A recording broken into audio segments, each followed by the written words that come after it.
Monsieur Lachance. Madame Baudin? Oui. Ce soir, on a beaucoup parlé de matières résiduelles. Il faut comprendre que c'est un sujet super important pour Sherbrooke, ne serait-ce que pour la quantité de dépenses que ça engendre, mais aussi, surtout, pour la préservation de l'environnement. Tout le monde sait qu'on traverse en ce moment une crise des matières recyclables. Depuis des mois, les matières non triées s'accumulent chez Recupestrie en amoncellement immense. Mais la vérité, c'est que même lorsque le Recupestrie fonctionnait, tout ce qu'on faisait avec nos matières recyclables, ou à peu près, c'est qu'on les dompait en Chine. En tout cas, une bonne partie. Fait que la question que je me pose, c'est si c'était vraiment un modèle gagnant.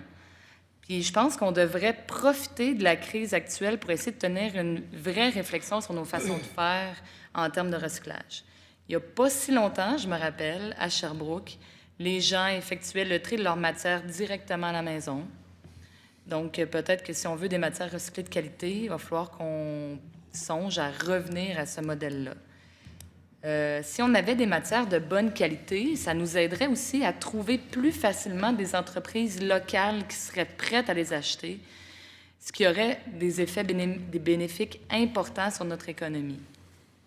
C'est complètement dans l'air du temps avec la préoccupation environnementale qui est grandissante dans la population et les projets d'économie circulaire comme celui de Synergie Estrie qui va être lancé cette semaine. D'ailleurs, ça existe déjà. Je ne sais pas si vous connaissez Récupération Frontenac. C'est une entreprise d'économie sociale, à but donc non lucratif, qui opère le centre de tri de matières recyclables pour Thetford Mines et des dizaines de municipalités avoisinantes.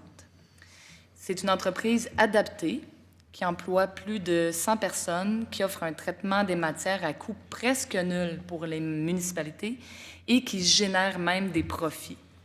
L'entreprise a investi 6 millions en nouvelles machines de tri en 2012. Ça lui a permis d'atteindre un niveau de rejet de seulement 3,5 %.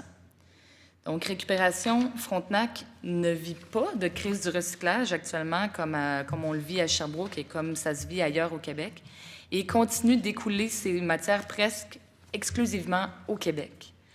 Donc, j'aimerais que Sherbrooke, qui est détentrice de la moitié des votes de Récupestrie, porte ce sujet et en assume le leadership au conseil d'administration de la Régie. Alors, je vous envoie une passe sur la palette, M. Havard,